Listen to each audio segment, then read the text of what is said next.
Hi there, and welcome to the Surviving Trauma Stories of Hope podcast. This week, I am joined by the courageous Amy Nordhues. Amy is a survivor of both childhood sexual abuse and sexual abuse as an adult at the hands of a mental health professional. She is a passionate Christ follower and expert on the healing that God provides. She hopes that through her ministry, she can shed a light on the very underreported issue of therapist abuse, both to offer support to the victim and to aid loved ones so that they can better assist the victim with a very arduous process of healing. She also hopes to work towards improving the laws in her state, which currently has no legislation regarding therapist abuse. In this episode, Amy has valuable tips on how to heal from therapist abuse and how to spot inappropriate behavior from a professional therapist. This is a powerful, hopeful story that you don't want to miss. As always, thank you to my listeners for joining me on this journey. Comment on the post on Instagram, Facebook, or LinkedIn, and let me know what you think of this episode. Also be on the lookout for my forthcoming book, Ray of Light, expected in May 2022. As always, stay tuned and keep listening.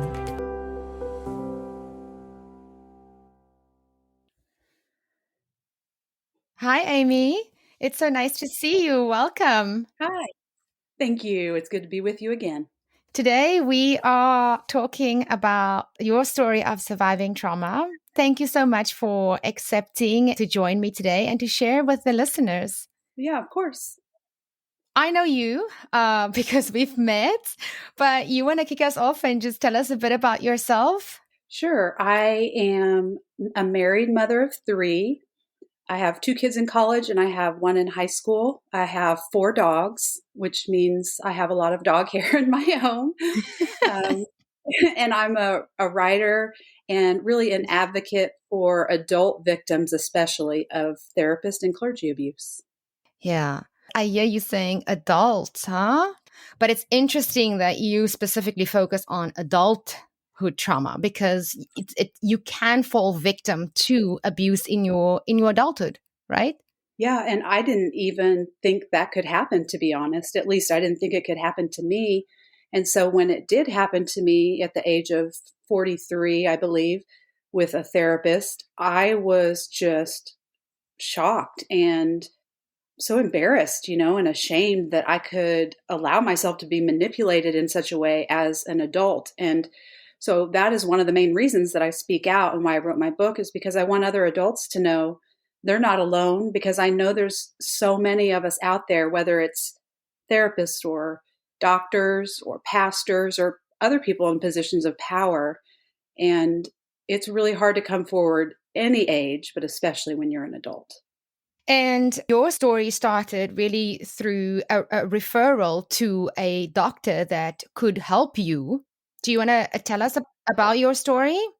Yeah, I started attending a program called Celebrate Recovery in 2012, which is a program like a 12-step group for hurts, habits, and hangups. So really anybody can attend. And I started attending that group and kind of fell in love with it. And I began to go to the church that was hosting that group. And I loved this new church. I was making new friends. I really respected my pastor, and the pastor's wife became my mentor in Celebrate Recovery, and we became really close.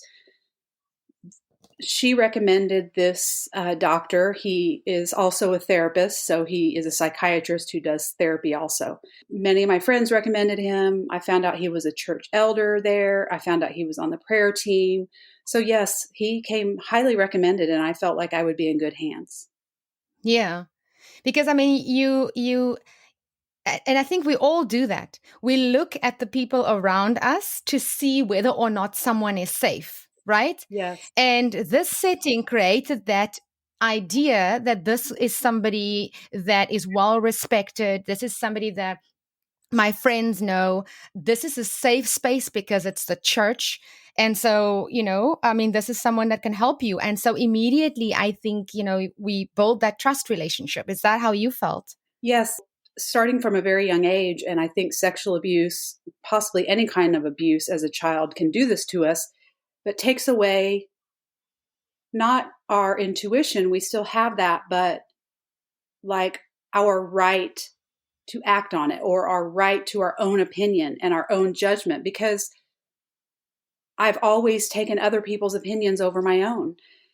So even when I started to see this person and started to notice red flags, I still trusted other people's judgment over my own, especially if they're high up in the church, or like the pastor's wife, or they're older than me, or they're more, they have a higher profession than I do. Then I think, well, I cannot be correct. They cannot be wrong.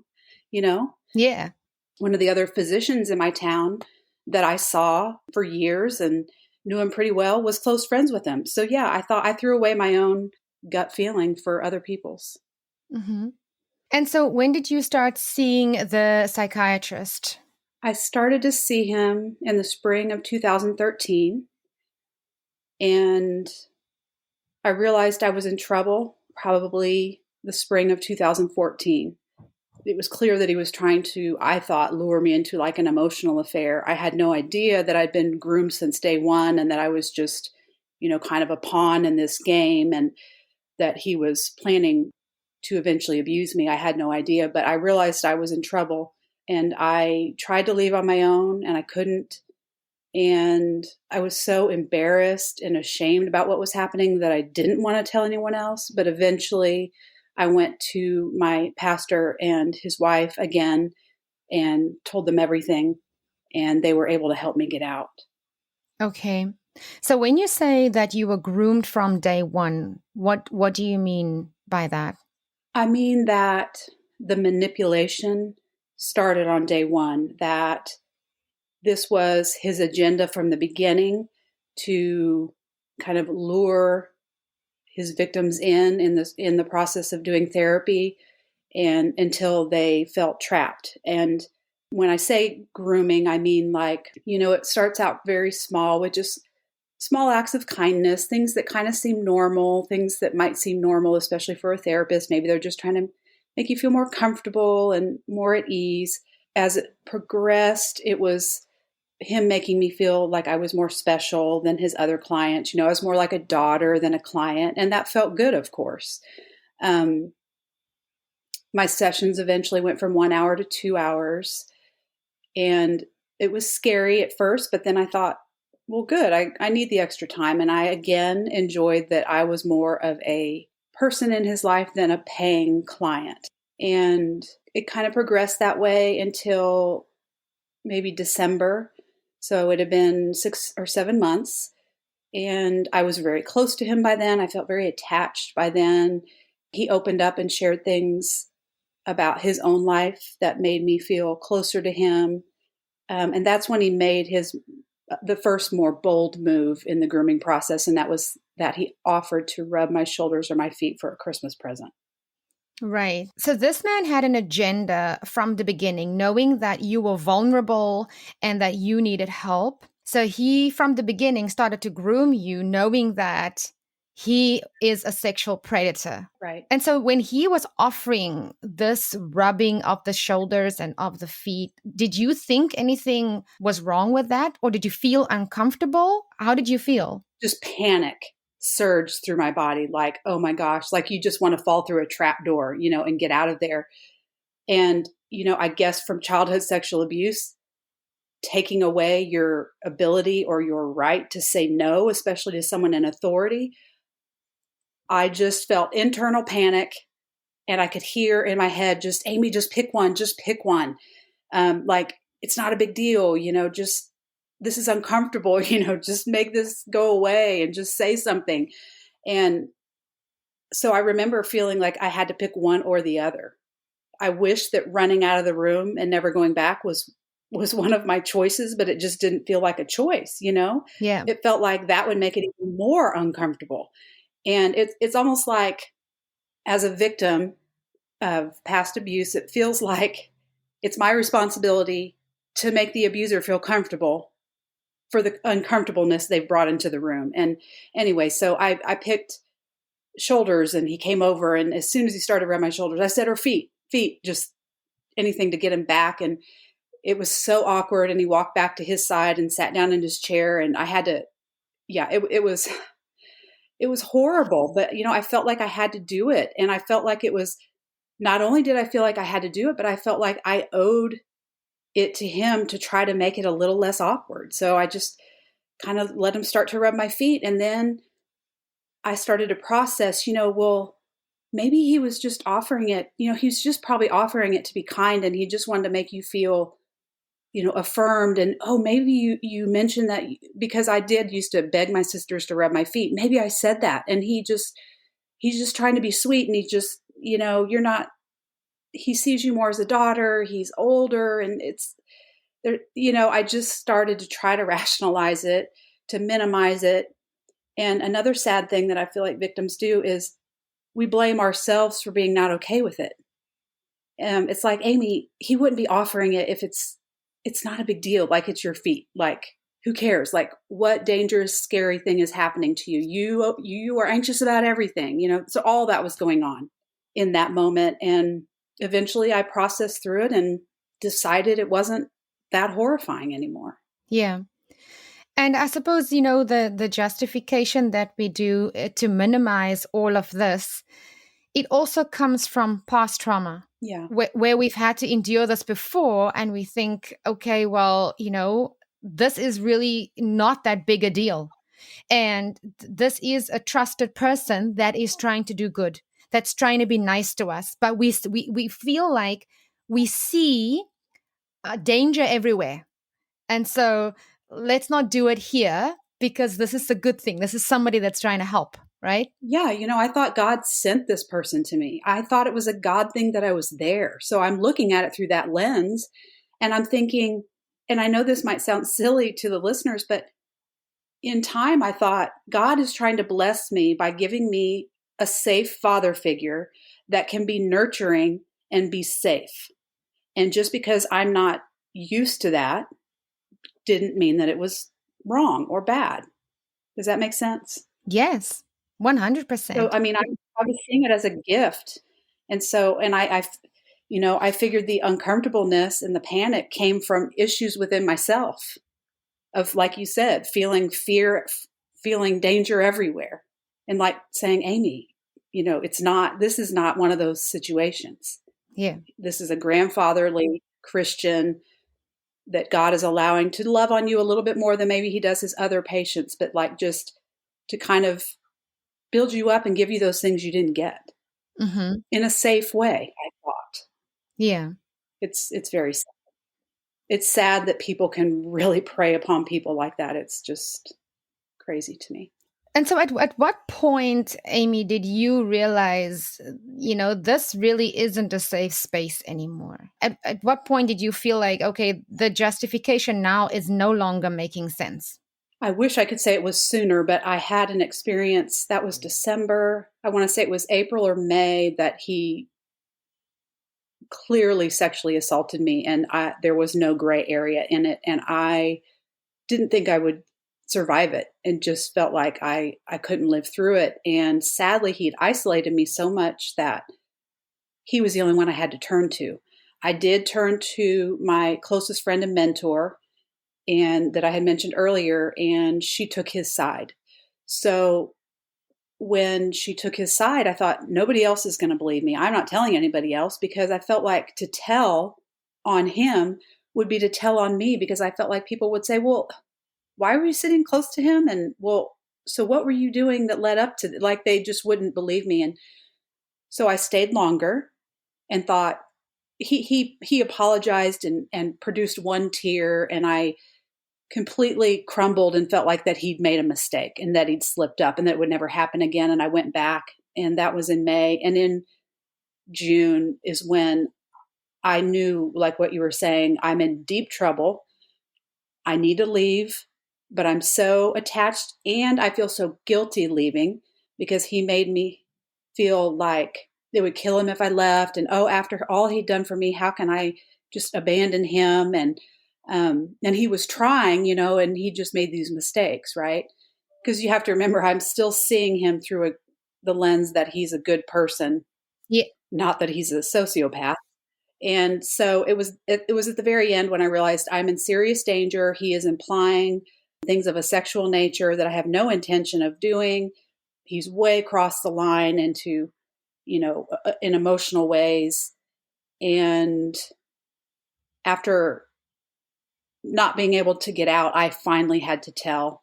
And I went back to my pastor's wife, but I spoke to her husband as well. And I told him everything and asked him, to help me break that tie so that I could leave. So it was about a year in total that I was seeing him. And in the last month is when I realized I'm in serious trouble. Sure. Did you ever think that this psychiatrist was doing this to any of his other patients? Or did you ever cross paths with any of his other patients? Or that year that you spent with him, was it very much just you and him? At the time I thought it was just something weird about me that caused him to go down this path. He would talk about his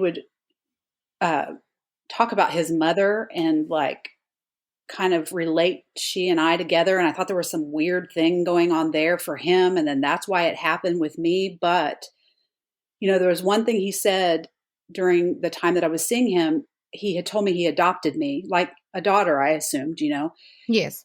And I was kind of bold, I felt like, but I said, how many adoptees do you have? And I swear it took him forever to count. And I thought, well, good grief. And he said 7. I have 7 adoptees. And I didn't think, anything sinister at the time. I certainly didn't like that there was 7 of us, that I really wasn't special. But then I appreciated at least being in that group of 7 special. But when I got out, I was the only victim for a while. And then another victim came forward through my church. She went to my pastor and then he connected us. Then when I was thinking about the 7 adoptees, then I got the creeps. And, she told me she'd been seeing him much, much longer than I had, like over a decade, and been taken advantage of that whole time. And she said, oh yeah, I knew he had a small group of special girls. And I just cringed thinking about those adoptees. So yes, there were others. The story ended up being on the front page of our paper, and we live in a fairly small town, and other people started to talk, and I did learn of others. I just didn't get to speak with them directly. Right. And some of them are no longer living. And, I can't speak to that, but it makes me sad. Right. This psychiatrist, I believe he was convicted after the victims came forward and stated their case. Can you share a bit more about that? Yeah, not exactly, but kind of. Therapist sexual abuse is not illegal in my state. It is not criminally illegal in my state. It is in half of the states in our country. In some states in our country, it's a felony first offense, and it should be, because, therapist-client relationship is sadly often like a parent-child relationship, and where the patient is very vulnerable, the one opening up and sharing all of their weaknesses and voids, and the therapist has all the power. But in my case, because of that, I decided first I went to the medical board because he is a physician, and the medical board allowed him to surrender his license permanently in my state. They wanted to just take it from him, but that would have involved a full trial with me having to testify, and they didn't want to put me through that, so they allowed him to surrender the license. And then I pursued a civil suit, which is essentially medical malpractice, because criminal wasn't available to me. So I took, what was the next best option, I felt like, for standing up for myself, and that was the civil suit. So there was some, he did lose his license, and that was good, but there was no repercussions for the damage, that he did to me and many others, and some victims that took their own lives, and to my family. And it just, it gets me angry thinking about it. But I did the best that I could within the statutes here where I live. I find it horrifying that this is not a criminal offense in your state, and that so many victims were left without justice. This is somebody that I assume is still roaming around free. Yeah. He pretended to retire. He was near retirement age already. So, losing your license at retirement age isn't, great, but isn't the end of the world. And yeah, moved away and got to continue his life while we had to just try to pick up the pieces the best we could, while my marriage was shattered and my children were suffering. And it's just, it just sickens me. It sickens me. When we look at the road to recovery, because Amy, you've written a book about your journey and about your road to recovery. Now that we've got the background, where did you start? In those very early days, I was just clinging to God and just hanging on by a thread. I didn't know how I could get through this. I didn't want to tell anyone, not a soul. I didn't want to tell my husband. How would he understand if I don't understand? And God just stayed with me and gave me the strength I needed to just keep going through, hour by hour, day by day. I eventually told my husband everything because that's just my character. And I felt he deserved that. And, we began that roller coaster of him trying to understand what happened. And meanwhile, I was just trying to keep my head above water. And I just wanted to know that it had happened to other people, that I wasn't the only one on the planet, because that's what it felt like. So I ended up Googling therapist abuse, I think, and I found a website called Tell, and I reached out to them, and they are adult victims of therapist and clergy abuse around the world, and they will email you back, and they would end their emails with, "You're not alone and it's not your fault." And I just remember I needed to hear that every day, over and over. And I just clung to that because deep down I thought, I am kind of alone. This probably really only happens to people like me, and it probably is somehow my fault, because you just have so much shame. So that's kind of how it began. And then as my husband and I worked through the issues and then came together much stronger than we were before, which I feel is a God thing, that he helped us get there.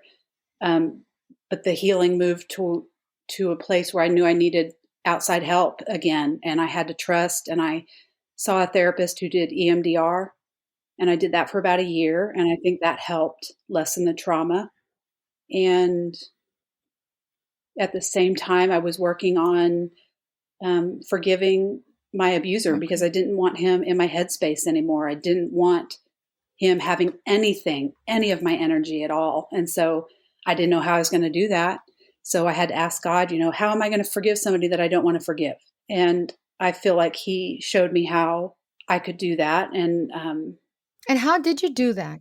That forgiveness, especially like you say, when it's for someone that is not deserving of this. How do you even start to forgive someone like that? For me, I'm like you. I turned to God and I said, I can pray for his forgiveness, but I don't mean it. And you're going to know that. And I can pray this. I'll pray it every day, but you're going to know that I'm lying. So what do I do? You're going to see my heart. Yeah, you're going to know the truth. And so what's the point? What's the point? And I went to an event, and I was listening to someone speak, and they were sharing their testimony. And she said that she felt God telling her to forgive her abuser, and God wanted her to pray for her abuser's salvation. And when I heard it, I knew God was talking to me. And I said, okay, God, I will pray for my abuser's salvation, but I don't mean it. So what's the point?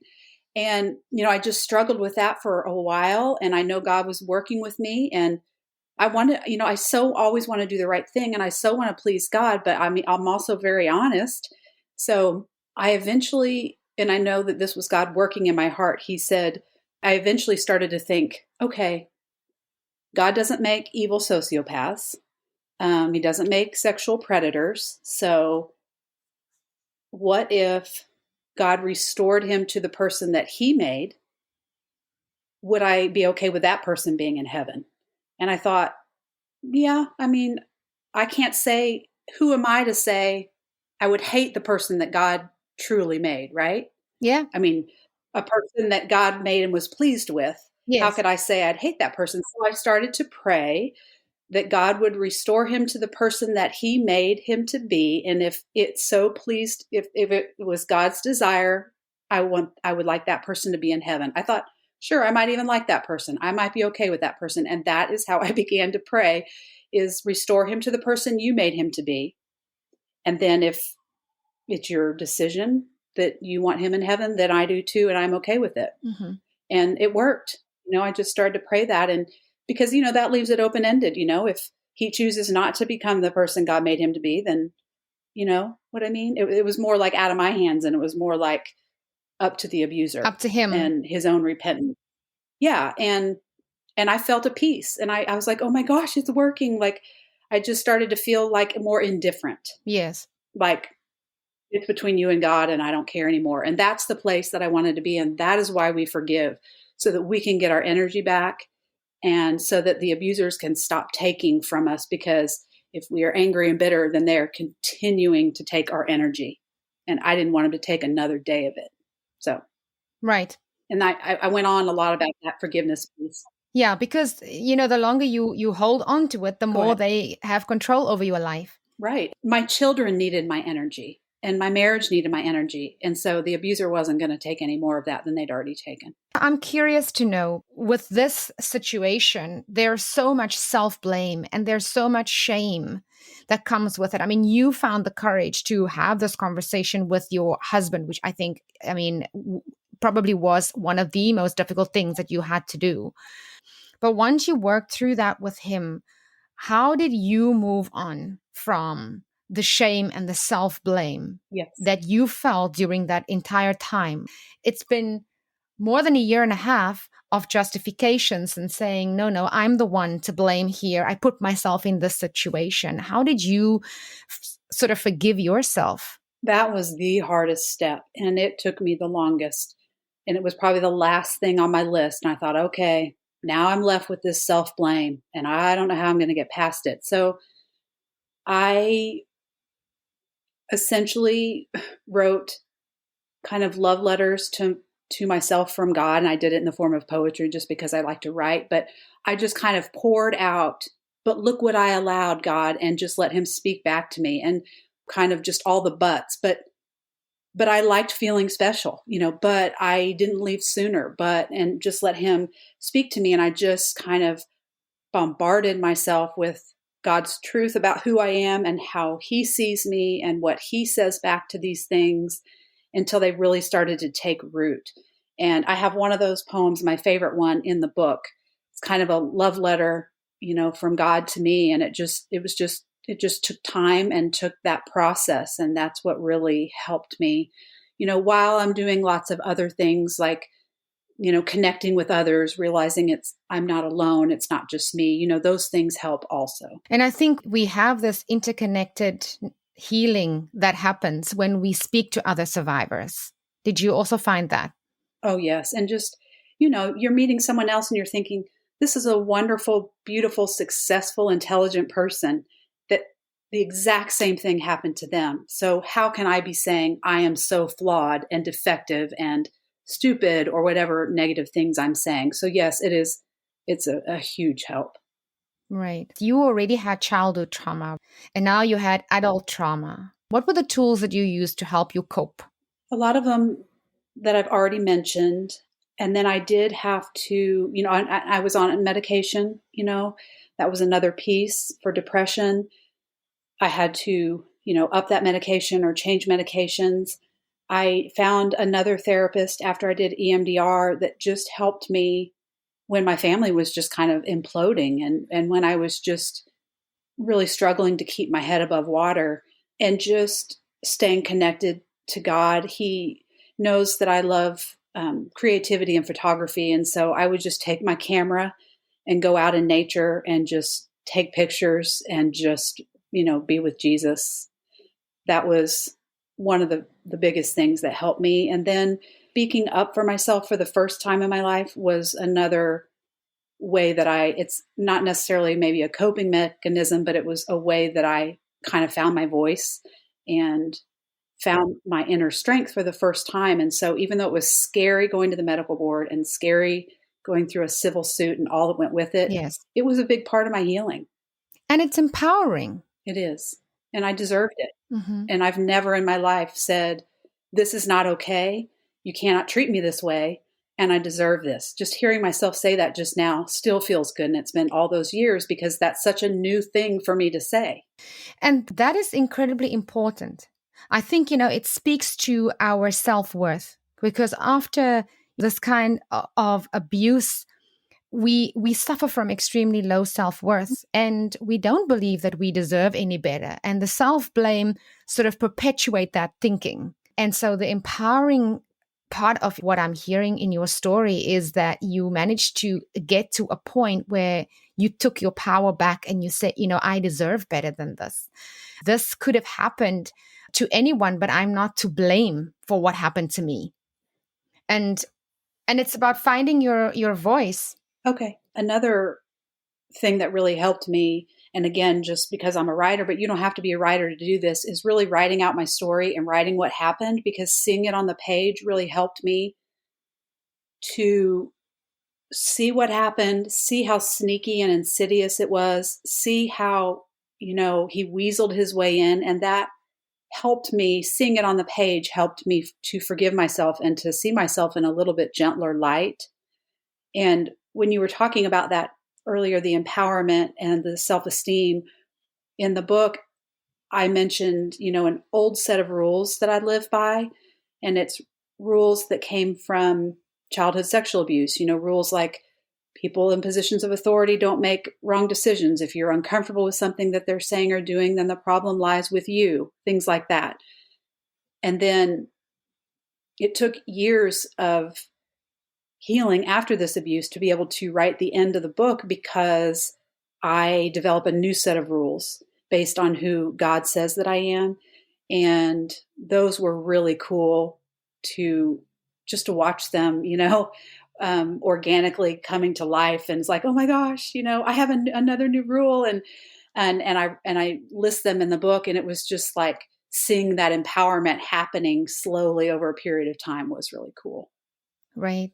Your book, tell us a bit more about it, because this has been sort of part of your healing journey. And this has been sort of your gift to the world to help others to also find their voice and become empowered. Tell us a bit more about it. Yeah, I kind of think of it in terms of 3 different audiences. I really want other victims, especially adults, to be able to read it and see how it happened to me, see how it was not my fault, so that they can, begin to forgive themselves and realize that they're not alone in this at all, that this is a very common type of abuse. And we are all susceptible to it. It doesn't matter our age. And I hope that people that don't relate to abuse and just have no idea how this could possibly happen to an adult can read it and at least be, have their eyes opened and have more compassion for victims. You don't have to understand it 100%, but just if you can say, I kind of see it. And, I've had readers tell me that, and it just feels like such a victory, because if they can just be a little bit more compassionate, then maybe they could actually be there for somebody and, not roll their eyes the next time they hear a story of an adult being taken advantage of. And then the other audience or component is, I want Christians and non-Christians alike, especially people that have been hurt by someone in the church, or, they've been abused by a religious leader, or anyone for that matter. But I want them to be able to read the story and see that God was still there, and that God is outraged by this, and that he's, like, I felt like he was calling out to me and trying to help me. He didn't turn his back on me, which I feel like a lot of us as victims feel. And that's how I felt most of my life. From my earlier abuse, I felt like God abandoned me. God was not there. He didn't do anything. And I know differently now. And in this experience, I was able to see it differently for the first time and see that he is there. He was grieving with me and he was trying to help me. And when I got out, he was the one who essentially saved me and helped me to get justice and helped me to heal. And I just feel, or my heart goes out to victims who've been hurt by people in a religious position, as I had been as a child, because what happens is then we turn our backs on God and we live in a dark, lonely place. And so then not only has the abuser, hurt us in that way, now they've taken our source of healing and hope. And so those are the kind of things I hope my book will accomplish. It And to answer your question about more details about the book, it's a lot about the grooming process of how he got me. It's sitting. It'll be like sitting on my shoulder in the therapy office, watching everything unfold, watching me experience it, and being inside my head and hearing how I'm wrestling with it and how I'm processing it.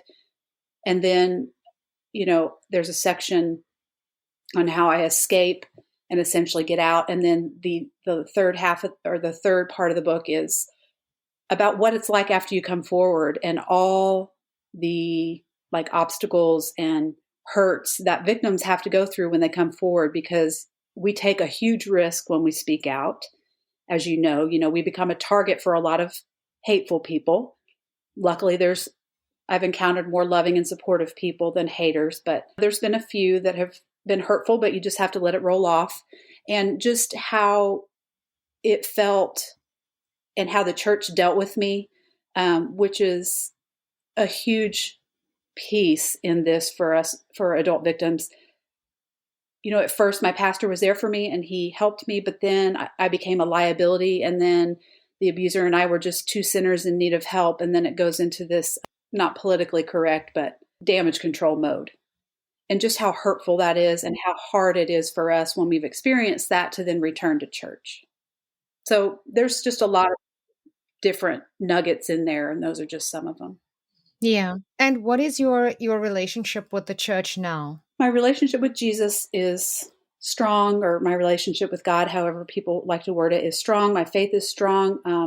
But I am not sure that I want to return to church. Yes. COVID plays a role in that, of course, because my husband and I, I did try to return to my same church and I couldn't do it. The gossip mill was in full swing. I didn't know who had the doctor's version. They'd been at the church for 20 years. I'd been there for 2. So that didn't work out and was really painful. And then my husband and I did find another church to attend. But you know how it is when things like this happen. It's like, it's never the same. It's not like my old church, Also, it's a small town. Yeah. And there's not a lot of choices. And I always kind of had that feeling of this is my second choice or my third choice. And it was a wonderful church, but I don't know. There's just still things I need to work through and still hurts there, I guess. And then COVID hit, which gave me more of an excuse to stay home. And so it's kind of an issue I haven't fully resolved, because I could attend church online and I haven't been able to do that either. So, it's sad because when a pastor is really kind, that makes me nervous. And, I get that. Yeah, I don't know. It just gives me that uncomfortable feeling that like, well, maybe I'm not so sure anymore. Maybe I can't tell anymore who's the bad guys and who are the good guys.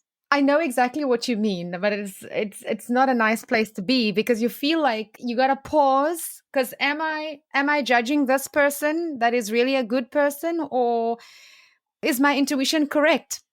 There's something wrong here. I know it's very hard. And, I made that decision with therapists and I continued to trust, and I found a great one, after that. And I know there's good people out there and I know there's bad people out there. And so I'm not saying that, I won't return or that I won't trust a pastor again. I just haven't found the right fit for me. Right. And, I don't want to, I'm not going to rush myself along. I'm trying to be gentle with myself. I do feel that kind of critical voice in my head, like, Amy, you should be going to church every Sunday. And if not, you should be listening to the sermon online. But, I also know that isn't how Jesus works, and he's not judging me for that. And it's more about our relationship than it is what I do on Sundays. So I'm being patient with myself. Mm-hmm. And also the healing journey is, it's not linear. And some days we take 5 steps forward and 10 steps back. And that's okay too. Yeah. I think that's also a big message, right? To say that that's okay, because we continuously work through whatever it is that surfaces at the time. Yeah. And I'm glad you brought that up, because that is another huge piece in the end of my book that I bring up, is that I used to think every setback was just a failure on my part. And I'd think, oh, great. Well, I don't think I've even truly forgiven now. I'm going to have to go back to the beginning. I'm probably still angry. I'm not making, like I felt like I was losing all this progress. And then I realized, no, it's just I'm being triggered. And a therapist helped me see, that's how the brain works. It's just a trigger. You are not backpedaling. You have not lost that healing. You know what I mean? You haven't Yeah. lost that progress. It's okay. It's just emotions, and then they're going to pass, and then you're back on track. And so, yeah, I used to really beat myself up for that. I was like, I thought you'd come farther than this, and so Yeah. we have to really be patient with ourselves, because emotions, you know how they are. They come and go and they do their own thing. And it doesn't mean that you have lost ground. I agree. Also, I think, when those emotions push up, like you say, when you feel triggered, just pausing in that moment, understanding what that emotion is and where it comes from is super important. And then once you know that, it will also give you the affirmation. No, I haven't lost ground, but here's one component that maybe didn't surface before. And maybe I should pay attention to this and resolve it. Right. That's true. Yeah. Someone told me recently that Brene Brown calls emotions messengers. And I think that's really cool. And I want to try to remember that they're just bringing us something to our attention. Maybe it's important, maybe it isn't. But I think that's a cool way to look at it. Yes, I agree. I say that triggers point us to the parts of us that need healing. Yes. Yeah. And for me, I know that is still, like we were talking about, my issues with church and how I want to proceed with that. And can I trust that again? And I hope the answer is yes. But I think that's kind of still on my healing list. And that's perfectly okay. It all happens in time. And also if it doesn't, that's okay too. Yeah. Any last words of inspiration for the listeners, Amy? I just always close with adult victims and any victims. You're not alone. It's not your fault, and you are deeply loved. Yeah. And that's an important message, because when we are isolated like that by predators, we do feel like there's nobody else. There's nowhere to turn, and we are alone. And that's a very important message for anyone that is in that dark place to know. Yeah.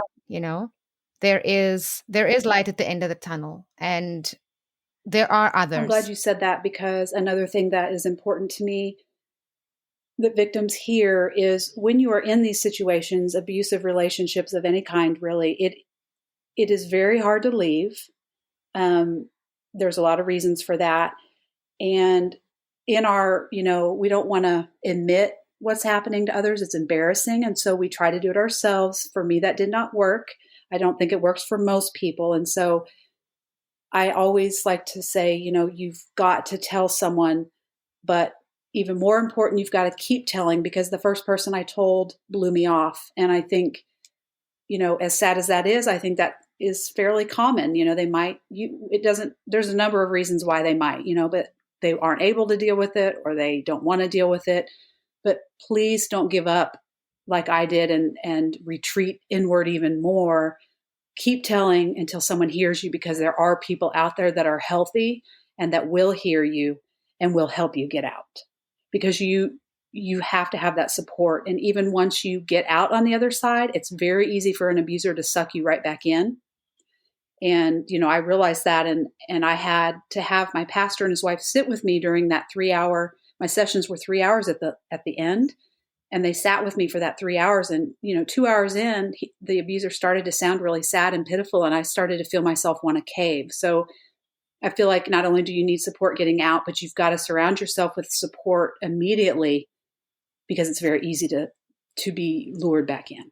Yeah. Amy, it's been such a pleasure having you. It's been such an awesome conversation. Thank you for sharing your journey with us. You've made such great progress on your own healing journey, and I'm so proud of you. I'm proud that you are an advocate for those who at this point cannot speak for themselves. I'm proud that you use your own life as an example for others to see that it's possible. And I think it's important that you speak up, because you also letting everyone else know that don't be embarrassed because you are shackled by the shame of your situation. And I think that is so huge.